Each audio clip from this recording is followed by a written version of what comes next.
Now, let me go ahead and show you how to pose a character a little differently. So say we have Jane and her coworker, Misty. So say I wanted to move Jane's arms, just her arms a little bit. So this is where the posing tool comes in. And this is the feature right here.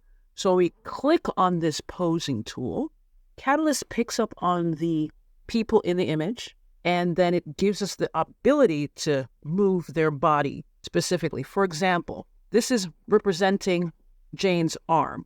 So I'm going to go ahead and double click, and I'm going to actually move her arm or her wrist down here and move her arm out a little bit.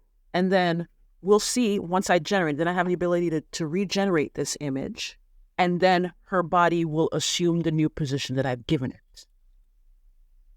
Great. Now we see there that it's generated, again, 4 new images every time.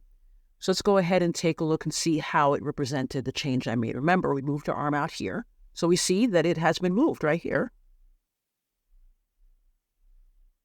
Great. So, we can take a look and we can pose the bodies of the characters however we need to with this posing tool. And of course, that can add more to the story and give it a bit more authenticity. Maintain character consistency and quickly create ad concepts and visual pitches. Ready to see your ideas take shape? Create with Katalist, https://bit.ly Katalist.